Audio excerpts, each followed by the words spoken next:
Alright, so tonight we're going to talk about setting up your notebook and taking our first set of notes and what it should look like. So the first 3 pages in your binder, you'll say notebook, but it's actually a binder, are going to be reserved for your table of contents. So on each of those pages, you need to write table of contents at the top, and then you need to make 3 columns.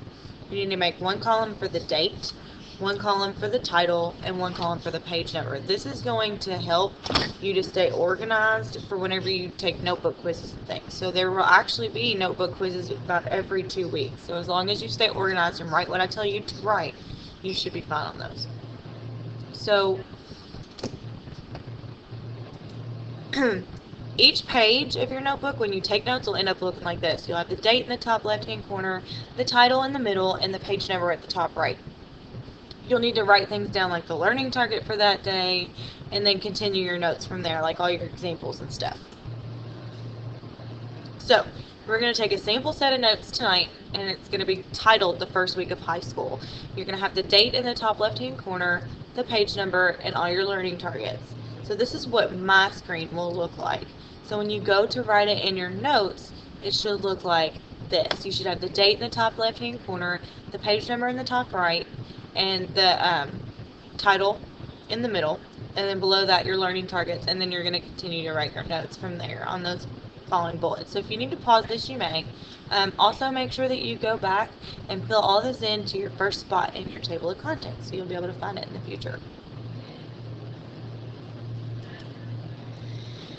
Okay, so what we're going to take notes on today is talking about what it's going to take for you to be successful, talking about highly successful people in the past. Before we do this, make sure that you understand that everything that's written on the screen already, all the stuff in blue is what I expect you to write. So if there's ever anything on the screen that's already in blue, that's an expectation for you to have in your notebook, which means all of this stuff's in blue, so all of this stuff needs to be written in your notebook on top of whatever else I write. Okay, so I'm not going to write on this PowerPoint today, but I will be writing on them in the future, and everything that's in blue and everything that I write needs to be written in your notes. Okay, so underneath the last learning target, you're going to write this, and we're going to talk about highly successful people. So one of the things that they have is creativity, and when you think creativity, a lot of people think arts. Okay, not only artists are creative. Lots of highly successful people in science and in business and in math are creative. Okay, so that's a skill that you still need to have. You need to be able to think outside of the box and do new things. Number 2, the ability to think and figure things out. So this is a skill that isn't just required in science, it's even required in some artsy things like creating a dance. So you have to be creative, but you have to be able to think through a dance and plan ahead of time to make sure that whatever you're doing fits in that 2 minutes and 15 seconds.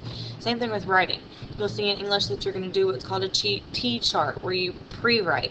So you've got to plan ahead and think. So that no matter what field you go into, you're going to have to be able to do that.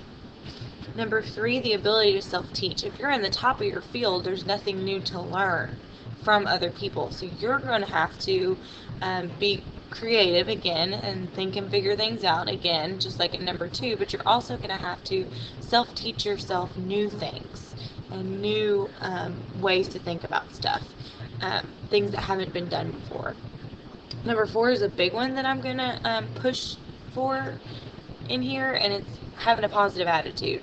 The second that you get down in the dumps about something, or you start to struggle, if you own and change your mindset about it and become more positive about it, you're going to be able to lift yourself out of that struggle and help yourself. Okay, so it's all about you making the best of a situation and using whatever that situation is to your benefit. Okay? Confidence. You've got to have confidence. The second that you start to struggle and start to doubt yourself, you're really going to hurt yourself in the long run when you're trying to figure out these math problems. So make sure that you have some confidence about yourself, and I'll try to help you build that confidence as we go through. It gets built through hard work, accomplishments, and just conquering those fears. Drive. You're going to have to set goals, and you're going to have to set them high. If you want it badly, then you're going to work very hard to get it. So you need to make sure that you have that drive to do well in this class. Okay? What I want you to really focus on is to understand that this isn't about the math, because some of you aren't going to use this stuff in your everyday life. This is more about success training, teaching you how to take notes, teaching you how to problem solve and persevere when you don't know how to work on something, teaching you how to work as a team, that kind of thing. So I want you to use those tools to do well in algebra. Okay? So this is your first set of notes. You have completed it as long as you wrote everything blue on the screen. I'll look over them tomorrow. We'll talk about it a little bit and figure out how we can do before we get started into all of our new content.